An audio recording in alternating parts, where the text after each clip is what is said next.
Good afternoon, everybody. I can see more people are joining our virtual room, but I'm going to kick off so that we keep to time. Thank you all for joining us today. My name is Dr. Elena Doldor. I am co-director for the Center for Research, Inequality and Diversity here at the School of Business and Management in Queen Mary University of London. And I'm delighted to welcome you to our webinar today on addressing race at work. For those of you who do not know us, I would like to say a few words about our center. We are a leading research center in the equality, diversity, and inclusion space. We carry out research that is interdisciplinary, critical, and socially impactful.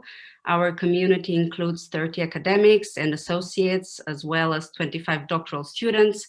And collectively, our expertise focuses on diversity management, women in leadership, gender pay gap, sexuality at work, race, ethnicity, and migration, intersectionality, privilege, as well as trade unions and activism for change.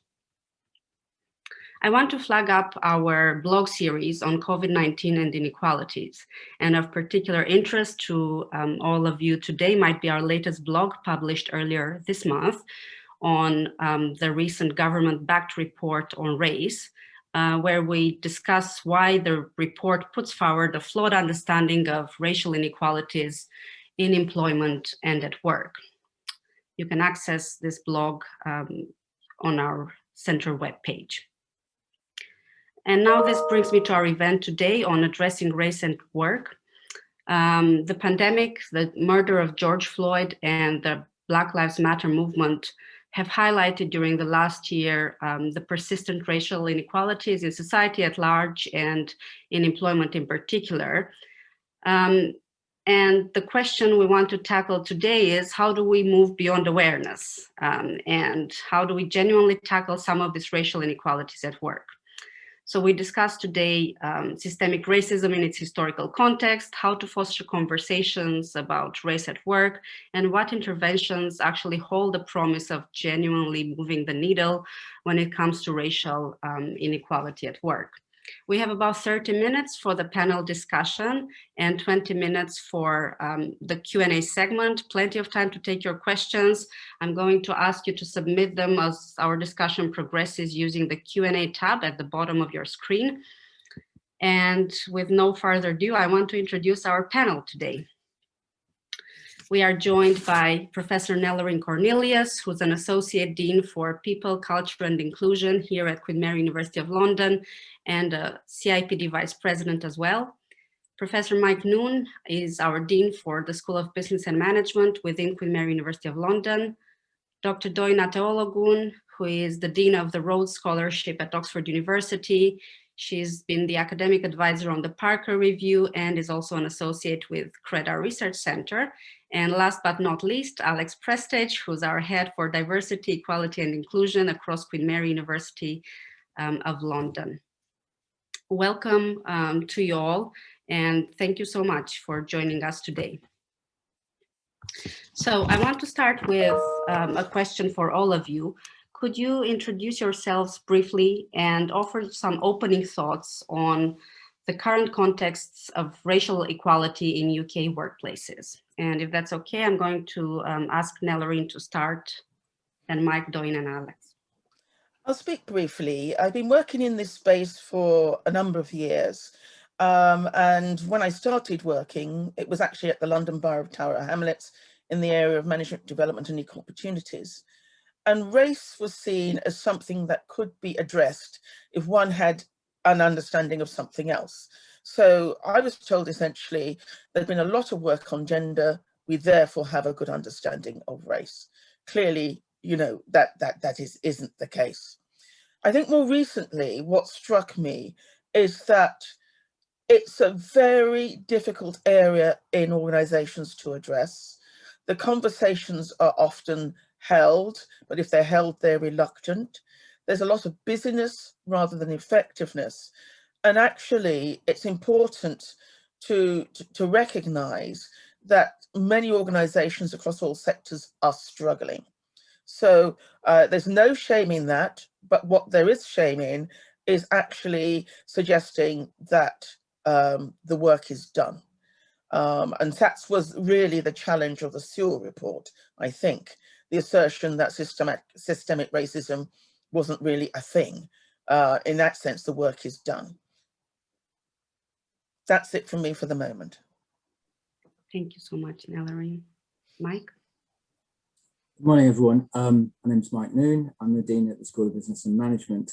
I just wanted to explain where I'm coming from on these issues. I'm interested in the structural aspects that might explain persistent racial discrimination. That's what my work's been about.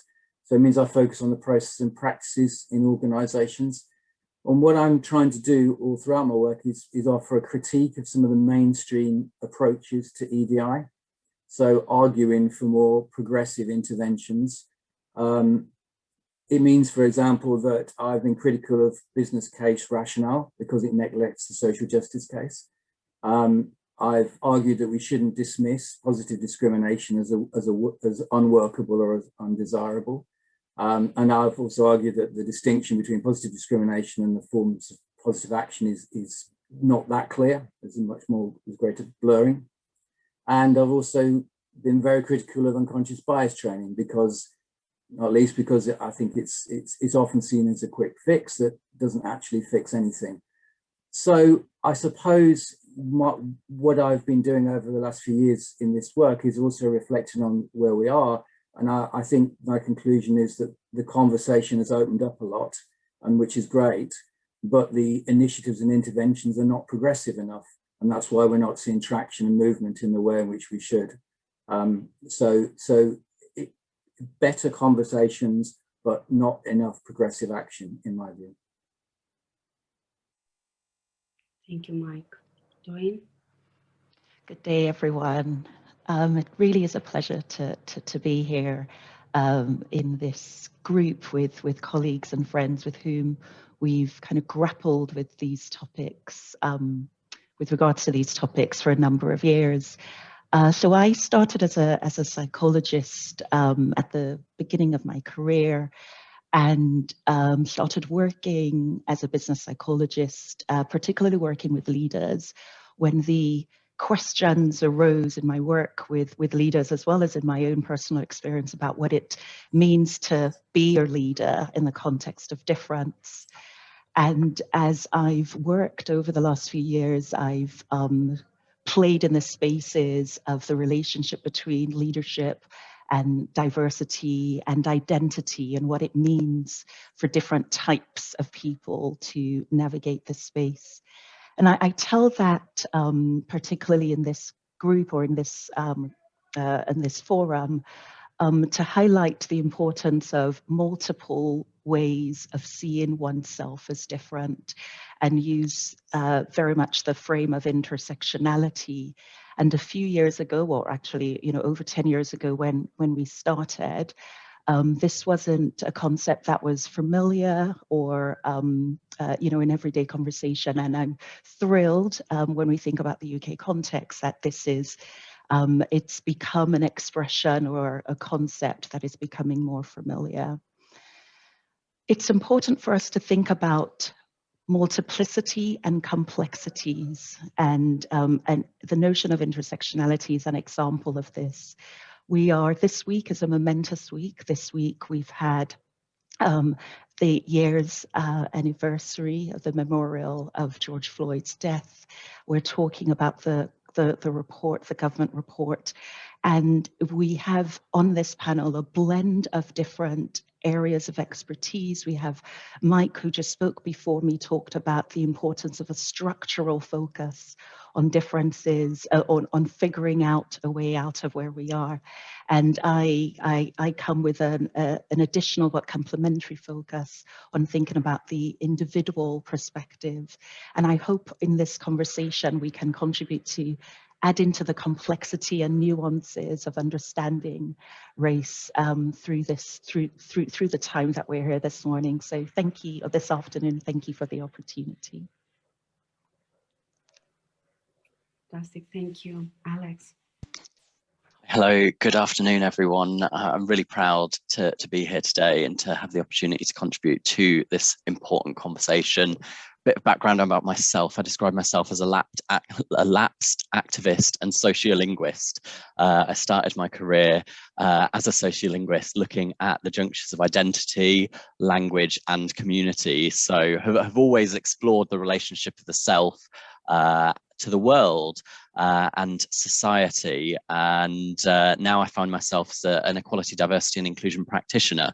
And I distinguish that as from an activist in that I'm working within the organisation to change it, to transform it. I see that as a process of behavioural and cultural change. I've worked across higher education institutions, charities, and member-led organisations to tackle issues of race equality. And if anything, it's taught me is it's one of the biggest and most pronounced social challenges that the West, the UK, and higher education faces today. We, as Mike said, we've done very well to move the quality of the conversation over the last year, particularly, and the Race Equality Charter Mark specifically in higher education has done an awful lot of good. But moving beyond conversation and into action is, I think, a stumbling block and where we lie, particularly with predominantly white leadership teams that aren't confident discussing race and specifically acting on it. That's all from me. Thank you very much. Thank you all. What a wonderful mix of both academic expertise and practical expertise. So can't wait to hear more of your thoughts. Nellarine, I'm going to start with a question that relates to what Doyin just mentioned. In a way, the kind of commemoration of 1 year after the murder of George Floyd and the importance of addressing time and history when we look at these issues, yeah? Your work examines management practices in a historical context. And can you tell us from that perspective, why is a historical perspective on racial inequalities important? And secondly, how do we bring that to the table in actual D&I practice in organizations? I think for me, I am proud to be woke. And what I mean by that is I'm proud to be well informed about the cultural, political, historical roots of many of the lived experience that people of color have. And of course, the term woke was developed in particular during the in response to racial discrimination in the United States in the mid-20th century.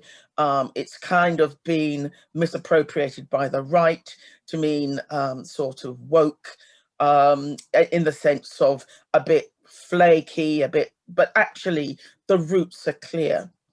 Now, for me, I've always had a sense of history and its relationship to race and how that might play out in different environments. So my parents are from the Caribbean. My father, who's 93, remembers his great-grandmother who was born a slave.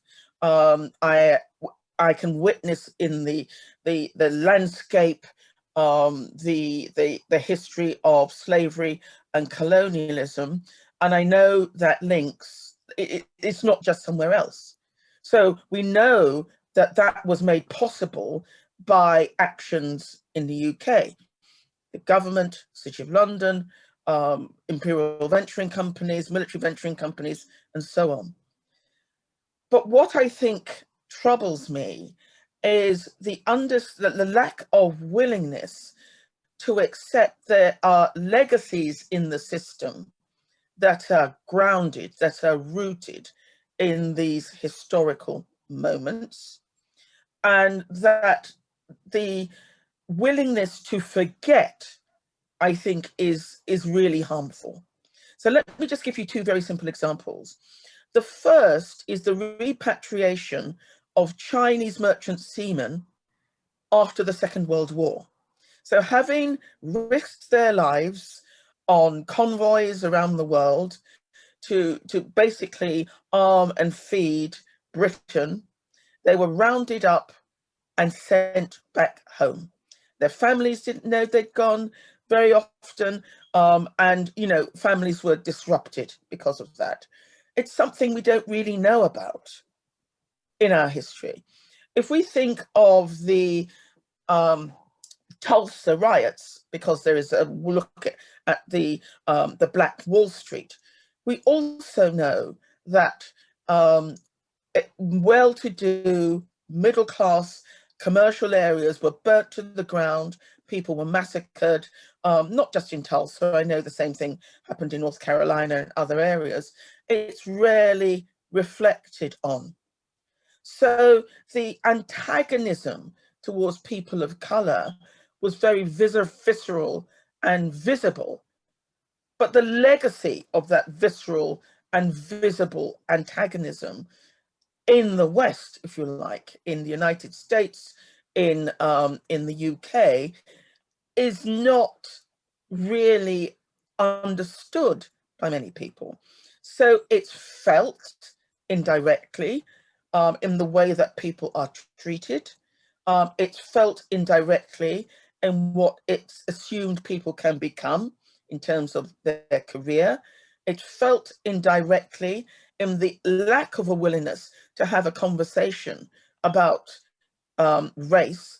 And part of the lack of willingness to have a conversation about race, I think, resonates with the experience of people of colour historically. We know it, we can remember it, we can touch it.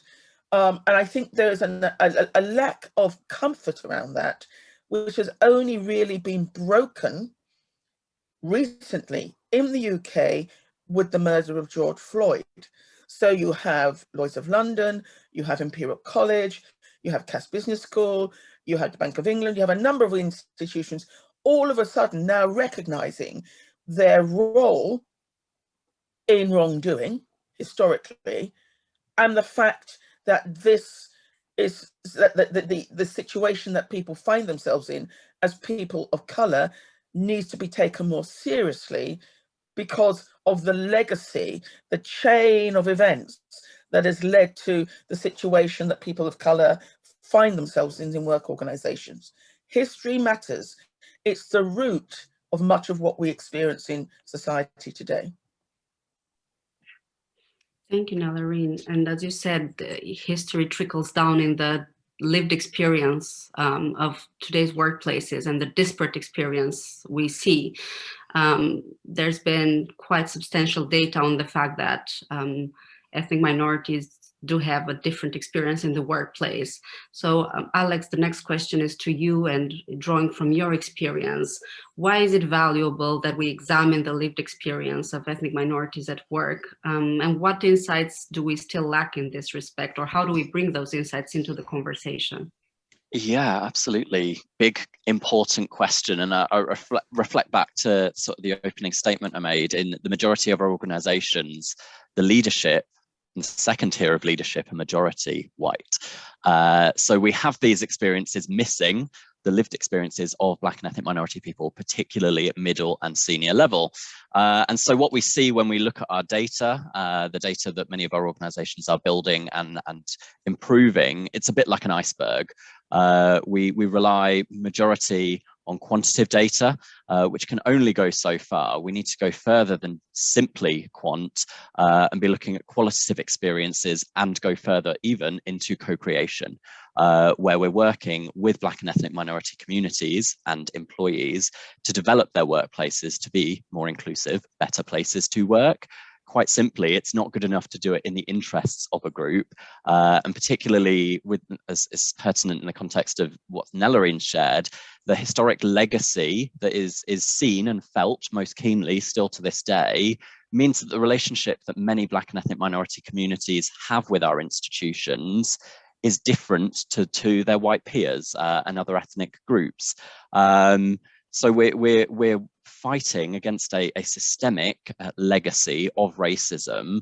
We can't counter that without that whole picture and those lived experiences, particularly around bullying, harassment, misconduct that Black and ethnic minority colleagues may face in the workplace.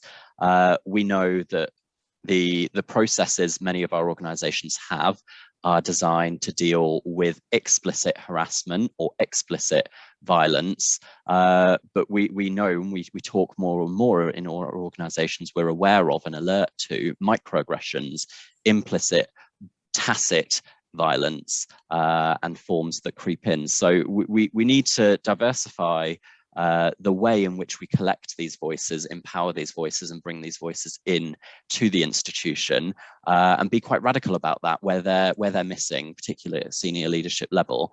And that means transcending hierarchy in many ways, especially in higher education. We get very caught up on it, I'm afraid. And it is broadening what we're looking at. That's it from me. Thank you.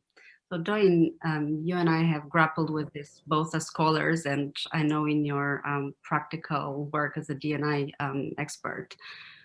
How do we bring these insights into conversations about race in the workplace, and broadly speaking, you know, how do we foster these more meaningful conversations about race at work? A great question, Elena, and just kind of drawing on threads from Nelorine and Alex. So Nelorine highlighted how history is with us. So it's present, we are here, and I think that it's so important to really acknowledge that we find ourselves in spaces that have been influenced by our past, whether we've had anything personally to do with it or not. And then Alex is talking about really kind of leaning into those lived experiences. And that does mean having meaningful conversations. And we know, Nelorine hinted at this, I mean, we all know this, that yes, the space has been open, so to speak, to have these conversations. But one of the first things you hear from so many people is the anxiety that comes with, right, what is the right thing to say? I don't want to cause offense, or even I don't see color. So I think the first point I would like to make about having meaningful conversations about race is to have those conversations about race. When I talk about the notion of race fluency, I say it is more than, it goes beyond what are the right words or wrong words, because in some ways that question in itself is a fallacy. I say it's a fallacy, I say it's not a rule question, because the notion of labels and identifiers and, you know, how to have conversations about race, there isn't a script, there isn't a, you know, here are the right words that will be the right words for everyone forevermore.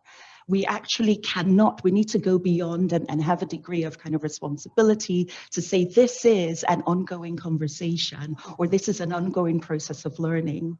So what I would say is, there's something around understanding in your context about what language or terminology may be more problematic historically, why or why not, particularly particular types of conversations are more appropriate in your particular context, so in your organization, for example. But I'd say more than that, let us start from a position of trying to understand what is going on in my organization with regards to different outcomes for different groups, and not just minority ethnic groups. Get to a point where you're thinking about, all right, what are the experiences for white individuals, for white colleagues, for white peers? What are the different causes or levers for change for different groups within, different ethnic groups within my organization, so that when you start to understand those, you can start thinking through the what's behind these outcomes so that action can be taken. And I say this because many of us just stop with all right, yeah, I don't know what to do, but here are some specific things that you can do. And just go back to the comment around anxiety about getting it wrong or the need to get it right. Just accept that it's a learning experience. Before then, prepare yourself with regards to what you're going to do when you get it wrong. And so going in with a learning orientation, going in with all right, I think, right, this is a learning process. What's going to happen if I actually stumble in this conversation? How do I prepare myself and other people for it? And let's move away from the pressure of having to be know-alls, but really understand that this is learning. Continue the learning, continue developing. I mean, there's so many resources out there. Educate yourself, try to avoid trying to understand that there's a single standard set of words, just try to understand what's appropriate in your context. also a fundamental thing is, as we're developing your own race fluency, I would encourage readers and listeners to think about disaggregating. We're going to, I think we may well come up on this, as we think, what are the patterns of differences between, for example, Black people in my community, in my organization versus people of Asian backgrounds. And really, finally, as we're thinking through this, engage this week, I really want to emphasize what Alex said, engage with the other, engage with the underrepresented groups, engage with minority individuals in your organization to understand and learn, but that's not your first task. Your first task is to understand for yourself. So that will be it for me for now. Thank you so much, Doyin. So as many organizations are trying to grapple with these inequalities, I think a solution that we're seeing often is to just roll out more widely unconscious bias training. So Mike, in one of your published articles, you provocatively described unconscious bias training as being pointless. Can you explain a bit what you mean by that? Yes, certainly. I mean, obviously unconscious bias, this was 4 years ago or so now, but unconscious bias training in the interim has increased in popularity, and we're seeing it everywhere. Although obviously the Sewell report is now recommending that organizations don't continue, public sector organizations don't continue to fund unconscious bias training. So what was the objection? Why is it pointless? Why did I think it was pointless? Well, if you just think about what it's based on, the argument that it's based on, basically, we all have biases, and those biases are deeply embedded. And these biases are constructed over a large number of years, all throughout our upbringing, through our families, through our experiences in early childhood, through our experiences at school, through our socialization with others, through friendship groups, school groups, sports clubs, any organization you belong to, our first experiences at work. All these factors influence these biases. So we have these biases that are built over a long period of time.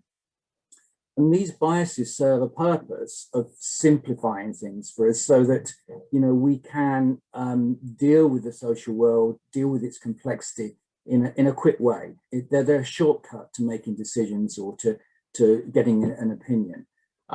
So they perform a really important function, and they're developed over a long period of time.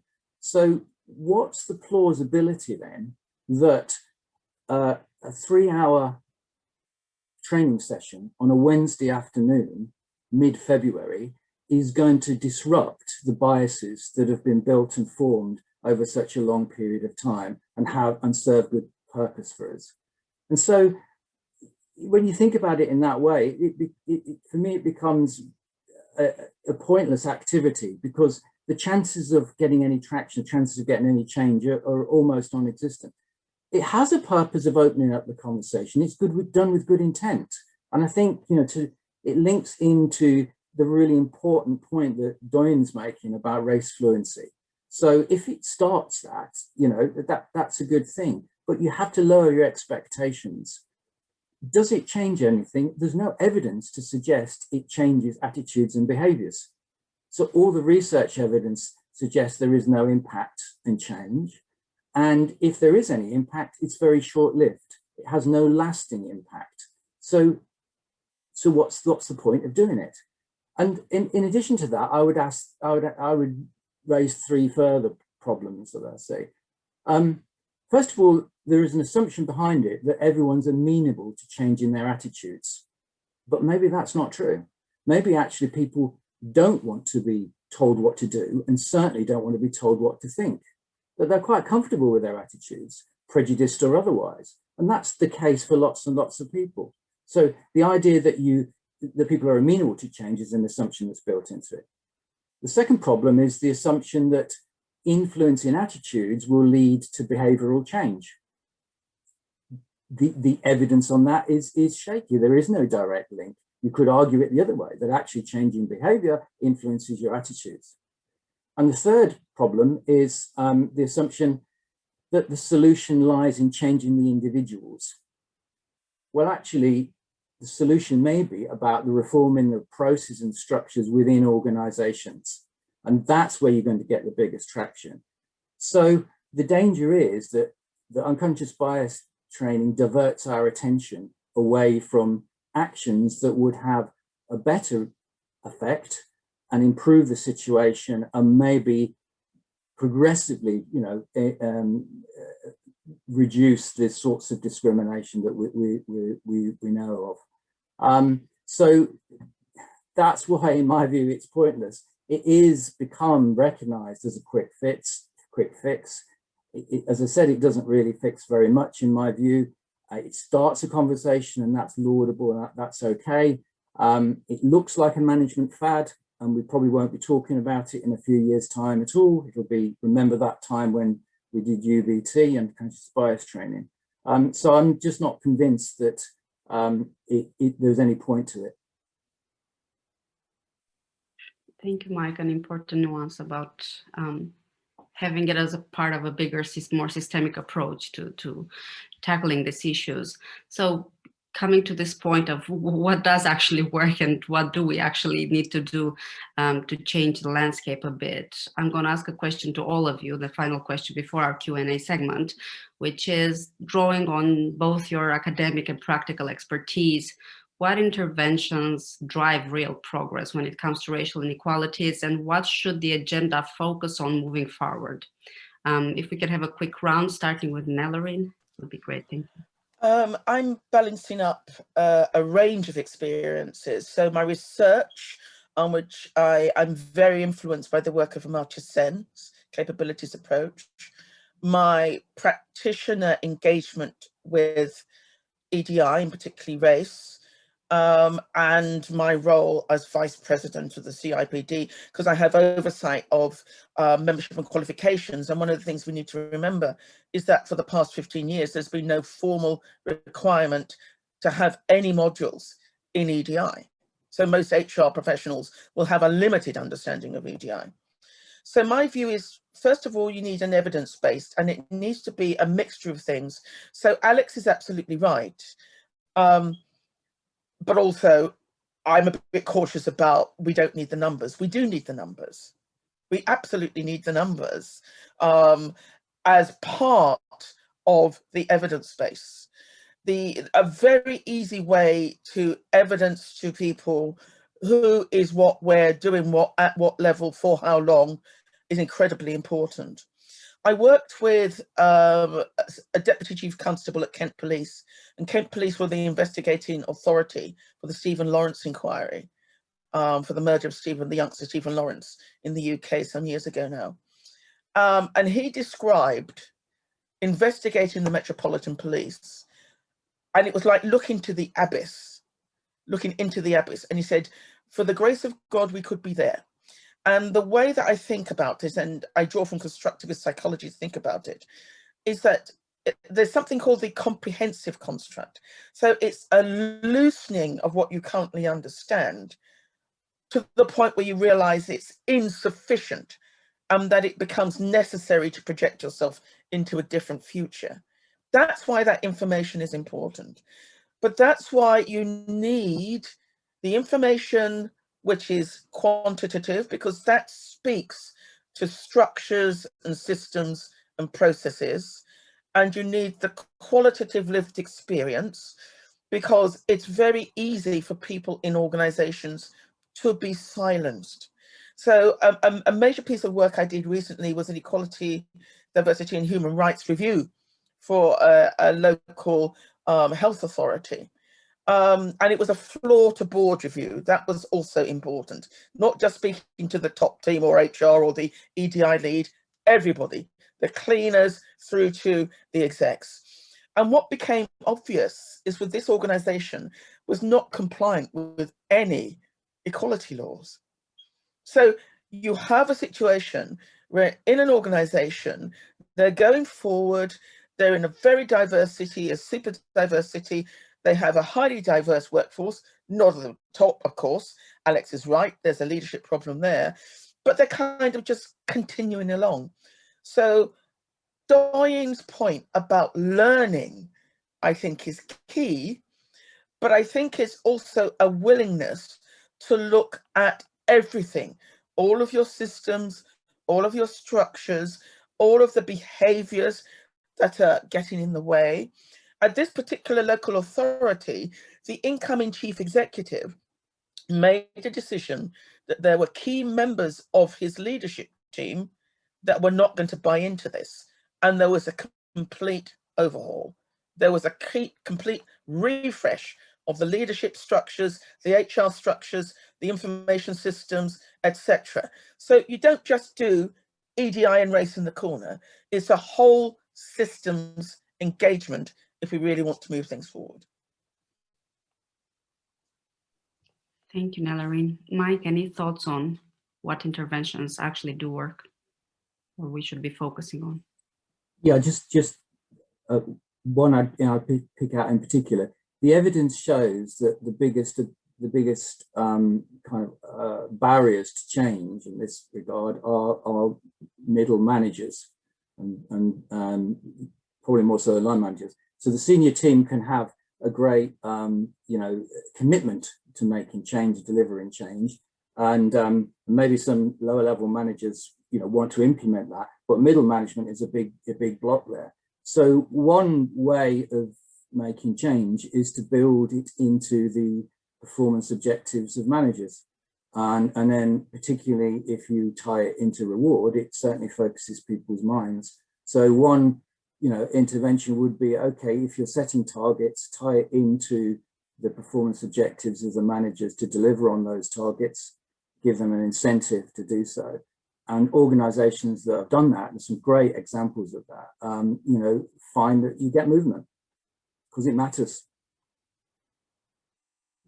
Absolutely, making it tangible and related to everyday work, so important. Doyin?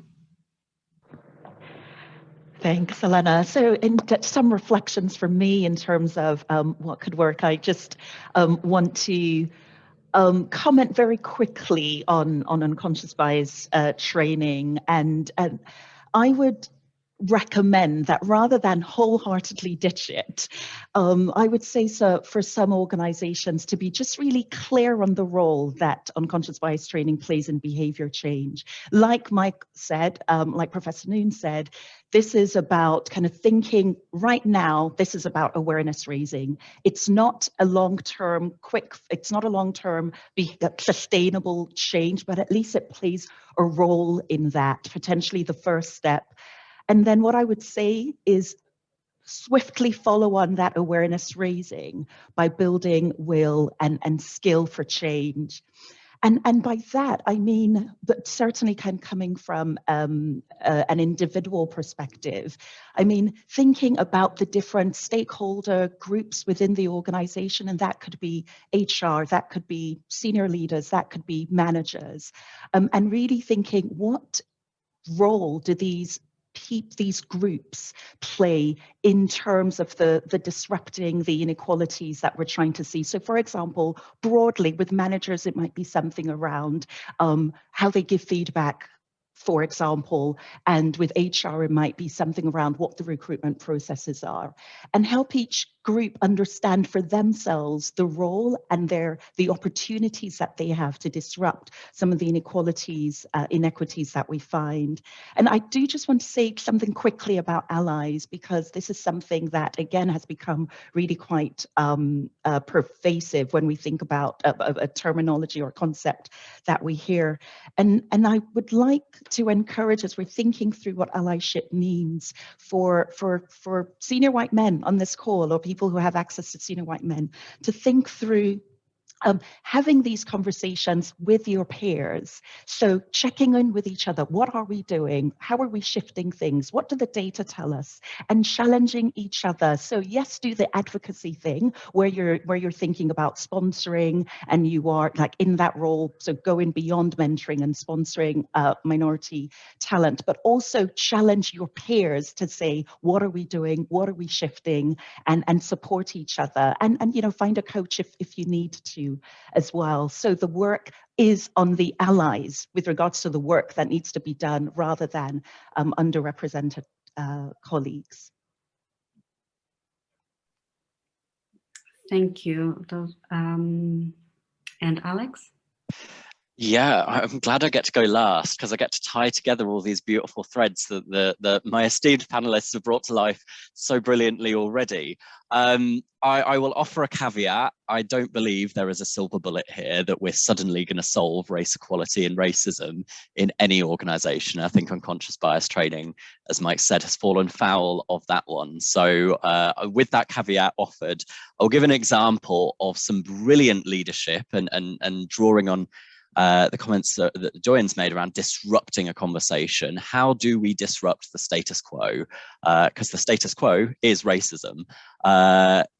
Working at King's College London, sure, a year ago, we'll all remember the fateful day where George Floyd was murdered. A leader's response, Professor Sir Ed Byrne, was principal and president of King's at the time, and his first act on the Monday morning, returning from his weekend, was, we need to do something about this. Equality, Diversity and Inclusion team, what are we doing? Give me the steer.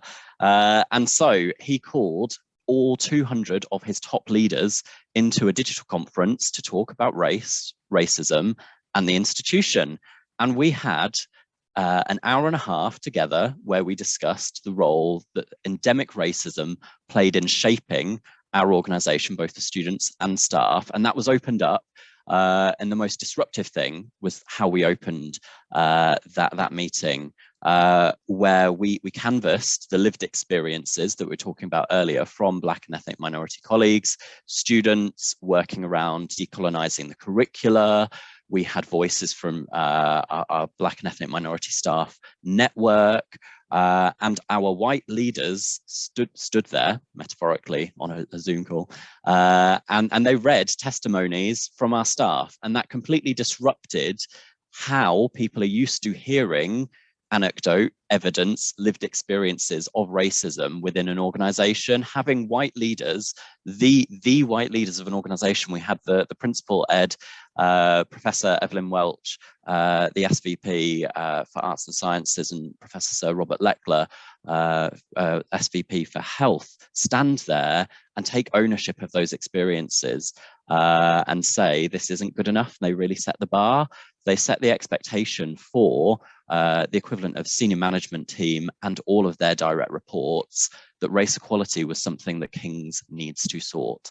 It really set the tone for the next year, and it generated an enormous amount of, as we've said, it's so important, learning and development, and recognizing where the institution, where ourselves, each of us is at in terms of our anti-racist practice. And I use practice for a reason. It's something we do, we practice on a daily basis, or don't, and to advance that, to have a conversation and to open that up, because previously, I think the organization would hold its hands up, that conversation had not been open. So a white leader taking their role, understanding very seriously the impact that they might have on everyday experiences of Black and ethnic minority staff and students, absolutely transformed the way that the organisation navigated anti-racism, and committed shortly after to a 4-year action plan to build an anti-racist university. You may have choice opinions on whether that's possible, but it's a real commitment, and it was a far greater step than I've seen many institutions, particularly universities, making. Thank you, Alex. Such a powerful example. We have so many questions posted in our Q&A tab, and I'm keen to get the conversation going in addressing those questions. Thank you all so much for your insights so far. A lot of questions about unconscious bias training. It seems to trigger a lot of interest. Hazel Conley is saying, I agree with Mike, it's pointless, but what do we do when organizations want to scrap it and put nothing in its place? Followed by, or preceded by Joe Foster, who also comments on unconscious bias awareness does work, but it needs to be aligned to every step of a process and monitored. Do you think there is a feasible way of embedding it? Anybody wants to pick this up? Can I jump in, and then I'm sure Mike will have additional points to make. Specifically, I absolutely love the idea or the suggestion from Joe Foster around incorporating the awareness of how bias plays out into a range of different practices. So for example, we know that if at the start of any kind of recruitment decision, if we just pause and say, at this point in time, we are going to check our biases in many different ways. So for example, we nominate someone to play a disruptive role, or we call to our mind an example of someone that's not typical of that role. There are little tiny things that we can do to actually make a break between the assumption of a particular role and a particular type of person. So there are some things that can be done if we build it into practice. Thank you, Doyin. Anything else you would like to add, any of you? Do you want me to? I would just add that, yeah, I think it's, you just need to know what you want from it, really. I mean, if it's an awareness raising, you know, then fine. But if you're expecting more, then you're not going to get it. So, you know, it's like, well, what's the cost of that? You know, so what could you do with that investment? What else could you do with investment would be a question. And also the question I think is worth asking is there any harm done in the process? So there is some evidence to suggest that, you know, there can be negative effects. You know, people do the training, say, well, that's it, done it then, everything's sorted now. Sure. There's a possibility of some backlash. There's a possibility of people withdrawing. Uncomfortable conversations can lead to, you know, people drawing away from conversations rather than joining up. So I think you need to balance up these potential negatives against it, and the cost. You know, that's always an important point of this. If you're going to successfully roll it out and sustain it over a number of weeks or whatever in a large organization, you know, what's the opportunity cost? Absolutely. So. Could I make a quick comment, Elena? Because I would add something to what Mike has said. Unconscious bias training, EDI training, is not a substitute for management activity, management knowledge, management know-how, leadership know-how. And my fear is that in a lot of organizations, these activities, which are often online training or classroom training, are seen as the job. And actually it's lipstick on a pig. You know, we really need to understand that if you were going to invest in your people, say you have a group of people are involved in, you know, AI or digital marketing or whatever, there'd be a whole load of training, there'd be evidence as to the return on investment, there'd be a whole load of stuff. You'd be tracking and auditing how effective things were. Yeah. My experience, the main problem with EDI is that HR is really poor at audit. They need to audit this stuff. Yeah. You know, so you need to say, well, okay, if we have this intervention, what's the outcome? What changes? You know, so it's a management activity.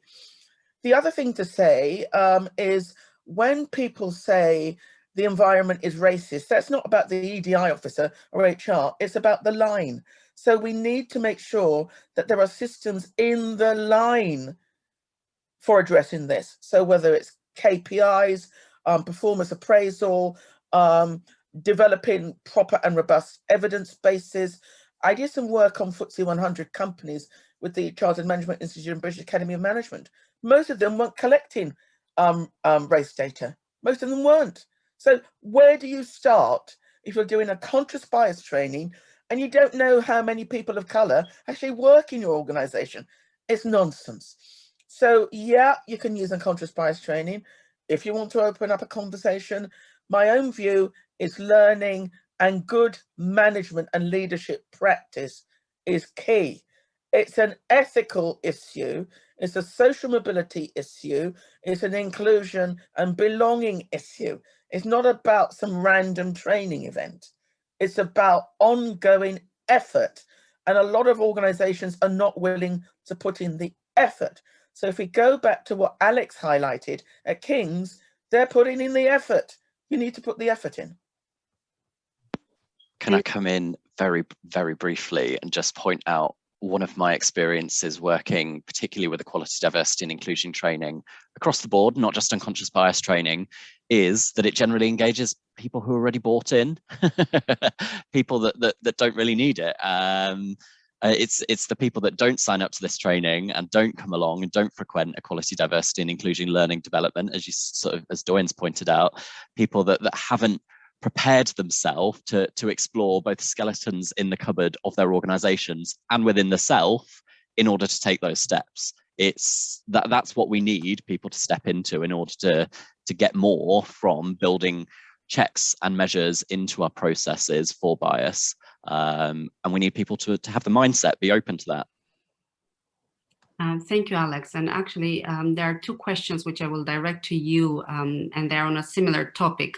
So Lucy Carter is asking about their experience of working with diversity of leaders within the university and channeling information from the student body, and the formal response acknowledges that yet the flow of information between the institution and that student body, raising the concerns of people of color is slow. How do we improve communication between senior leaders and the student bodies working on anti-racist agendas? And a similar question was raised by Tehimba Nosaker, who is saying that how do we address the issue that the senior management in organization is mostly white, holding the power, but also are part of the problem. So there's a reluctance to acknowledge that and to engage with this idea. How do we tackle this? I will comment on the themes more broadly. For context, I joined Queen Mary 9 weeks ago, and so can't possibly comment on something I don't know about. I'm sorry, Lucy, but please do get in contact if you want to discuss. The phenomena around, we need to talk about power more frequently as EDI practitioners, and beyond EDI practitioners, we all need to talk about power more frequently, because regardless of whatever oppression or oppressive system we're looking at, whether that's misogyny, patriarchy, bullying, harassment, it all ties into an equal distribution of power within our organizations, whether that is specific roles and capacities and a dynamic there, or social factors. That's something that we need to tackle. There are different ways that you can, I'll go on the record here and say, anyone that is not willing to give up their power and work with a community to tackle racism, for example, they really need to be asking themselves some questions about whether they're fit to be in a role and leading a diverse organization. We should be seeing inclusive leadership as a core competency of leading a modern day contemporary organization. And if we're not assessing or seeking to measure competency to lead an inclusive organization at the point of recruitment, then you're probably doing something wrong at middle and senior leader level. In terms of giving that power over and enabling people to go on that journey, because I recognize all of us are at different points of the journey with their own relationship of social position, and my approach as an EDI practitioner has always been to try and meet people where they're at, and to give them the opportunity to come on that journey with me and with others. Reverse mentoring is enormously powerful. It's, again, really difficult to navigate in terms of the power asymmetry that exists in many of our organizations, but having the space, the time, the opportunity to sit down with a senior leader and explain what your experience as a diverse, a Black and ethnic minority member of staff at your organization is, without consequence, is enormously powerful. They need to be prepared to hear, as I said, the skeletons in the closets about their organization and potentially about their leadership and management. But once you're over that sort of road bump and people are willing to listen and to learn, mentoring, reverse mentoring is enormously powerful, and I've seen some really great benefit there. Thank you so much, Alex. Doyin, I'm going to direct this one to you from Kate Grassing. What are your views on targeted leadership development programs for ethnic minorities versus mainstream leadership development? Your mic is a little bit muted. Can you? Is it better? Perfect. Okay.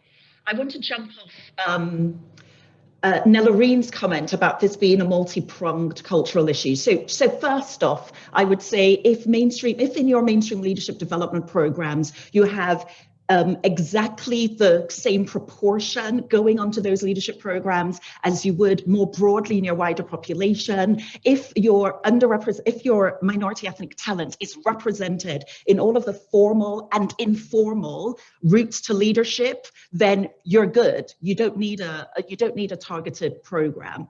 If you do go with a targeted program, I'm actually an advocate of it, but in the context of the multi-pronged cultural nature of the work that needs to be done. So this isn't about fixing your minority ethnic talent. This is about thinking, what are the particular trends? What is the research that helps us understand what it takes to navigate one's career as a minority ethnic individual? In addition to that, what do we need to do with regards to working with the line managers? In addition to that, what do we need to do in terms of working with senior managers as allies? So everyone is going through broadly a leadership program in terms of thinking about ultimately diversifying the leadership pipeline and the leadership profile within our organization.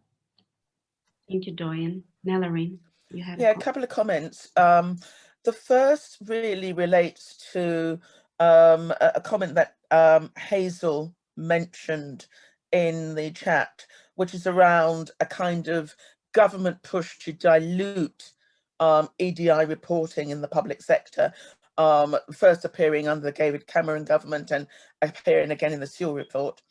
I think management accountability is front and center. Organizational accountability is front and center. So Alex's point about why are you recruiting people who are not buying into it? Why are you not retraining people who are not buying into it is a really important point, because they are the pivot points for people's lived experience. They are gatekeepers around recruitment, selection, promotion, advancement, training, opportunities, formal and informal. So I think it is absolutely critical that there are accountability structures that run right from the bottom of the management hierarchy into the C-suite. I think it's critical. Now, the other thing to mention in relation to the students, we have a very good colleague at Queen Mary, Sadvi Dar, who's run something called long tables. And these long tables, I think, are incredibly powerful. So what you have is students, often students who are least vocal normally in these areas. They're encouraged through initially attending a cafe environment to talk about their lived experience. These long tables then have these students sitting around literally or virtually with an audience of stakeholders, and the job of the stakeholders is to listen to their lived experience. They've done a certain similar thing for the Home Office using a theatre format rather than a long table format. It's incredibly powerful. It's really very powerful. So I think it's about, there is an element of trying to identify what are the mechanisms to enabling listening, being heard, and learning from what is heard. And there are different ways of doing it, but sometimes you have to be quite brutal. So Alex gave the account of people giving their accounts. And this notion of giving an account is very important. That is what broke the cycle at the health at the health trust, because they didn't believe that there was anything more than a superficial problem. When they saw the depth and breadth of the problem, they were shocked. So it's not just about anxiety, it's you have to be willing to be shocked by what you hear, because I think most people would be. But there are different things that can be done, and that is very powerful in relation to the student body. But Sadvi Dar would be able to advise you more on that than I. Thank you, Neloreen.